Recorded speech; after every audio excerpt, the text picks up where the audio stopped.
Have you ever wondered if you could sell flowers to florists from your flower farm, what would that look like the very first year? That's what I'm going to talk about in this video. I'm going to tell you about what my first year of selling flowers to florists looked like when I had three small children, all under the age of 4, and what that did for my business and really what it looked like breaking down numbers and everything.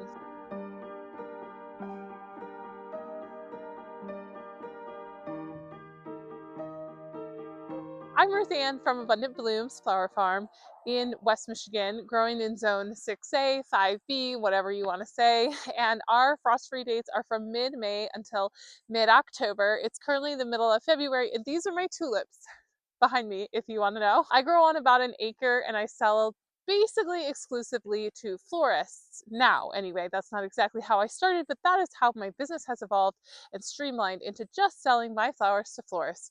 In addition to that, along with my now 5 children and my husband, I have also started creating educational content for flower farmers on YouTube and through my course, Selling Flowers to Florists. So we're going to dive right into what it looked like. We're going to go back to 2021 and revisit what the farm looked like back then. And I'm not trying to be really squinty, but there's sun and we haven't seen the sunshine in a long time and it's almost 40 degrees. So my kids are running around in shorts right now. As we speak. So it's a heat wave here in Michigan. So the reason why I was really looking at selling to florists, because I didn't feel like we had a very good setup for a roadside stand. I also didn't love the idea of like making bouquets and not having them sell and just kind of chasing that wagon. I also did not want to sell at a farmer's market because I had 3 little children and that setup just really wasn't going to work well for us and our family at the time. And I didn't really want our lives to be, circled around, this massive event on Saturday that takes so much time. So for us and our family and our farm, that's just not how we wanted to choose to sell our flowers. So florist seemed like a viable option, and that's what I started doing. This was actually my second year of growing and selling flowers. The first year, I didn't sell flowers to florists. I sold them through a friend, through a farmer's market. I wouldn't necessarily recommend that. It really didn't do anything for marketing, but it did give me a lot of experience in growing and cutting, the right stage of harvest and all that kind of stuff. So I had a year of actually 2 years of growing experience and 1 year of trying to sell them and make bouquets and all that kind of stuff as well. So that's the stage for 2021. Here's what I focused on. First of all, I focused on growing consistent flowers. So that meant I was succession planting, something I'd already researched and learned how to do, and growing easy to grow annuals. So I wasn't investing heavily into woodies and perennials like I talk a lot about on my channel. That's not how I started at all.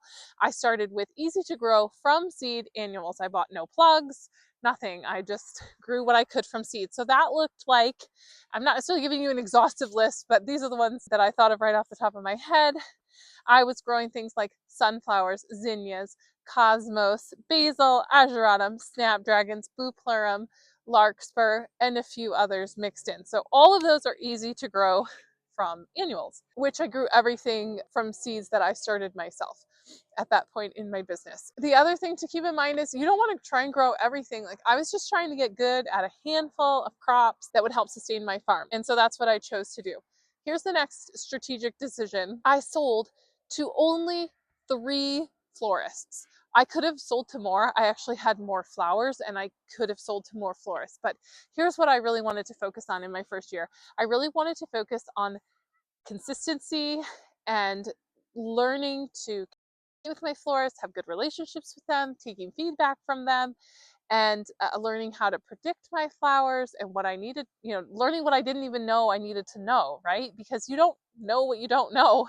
And so I just wanted it to be really small so I could focus really well and have really good relationships and not burn any bridges, I hoped, with these 3 florists and, just all the things that goes into learning how to sell to them. So that's what I did. And I would highly recommend that. It was a really great place to start, particularly in my stage of life. I was taking 3 small children delivering with me in our Toyota at the time. That's what we had. So that's what I focused on in year 1. And then I took notes on predicting flowers, tracking sales, and just learning how to communicate with them. I really didn't know how to predict flowers, so I didn't predict my flowers. I either did a truck route where I just brought what I had every week, or I would call them on Monday. That's how I started, because yeah, people are like, well, how am I going to know what I have next week? So I literally would harvest my flowers and then I knew what I had, and then I would call them or sell them. So again, yeah, like as you grow and become a better farmer, that's not my system anymore, but that was a really great system for when I started. And that gave me really good confidence that I wasn't going to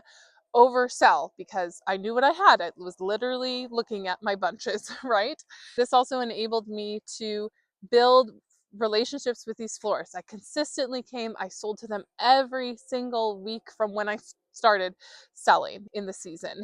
Okay, so just to recap, I started selling to 3 florists in 2021 with my 3 small children, focusing on relationships, and I didn't want to get anything wrong. I wanted to really do it right. And so I just only grew 3, learned how to harvest, right harvest stage, pricing, communication, predicting my flowers. That's what I was just really focusing on, learning and improving these things. And oh, and learning how to post harvest, how to handle the flowers after I sell them and different things. I did not have a cooler. I did not have a fancy vehicle. I didn't have systems. I did use Rooted Farmers, but the system wasn't nearly as robust as it is now. That was a tool that kind of actually really kind of grew along with me. So I did have some kind of system in place, but they didn't have point of sale at the time, which is what 2 of my 3 florists were doing. So I actually went back and was looking at the original records from my first year of the ones that are on Rooted. So that was pretty fun as in preparation for this video. So now I want us to think. I want you to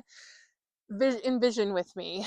So what did this first year look like as far as finances? What would it mean to sell to 3 different florists for the season? So the math that I did was my very first season, I started in mid-June with actually 2 of my florists, and then I just had those 2 for a couple of weeks, and then in July I added a third. That seemed like a big, whew, like I'm gonna add one more. With the season I sold for 18 weeks, but I only sold to one of them for a lesser time. And so my average sales were about $100 per florist transaction. So they bought about $100 from me, each florist did on average. So if you average 3 florists, 18-week long season, and you sold $100 to each florist, so $300 a week, that would be $5,400 for an 18-week season. And that was pretty much what I had at the end of my first season in selling to florists. I had sold $5,000 to those 3 florists.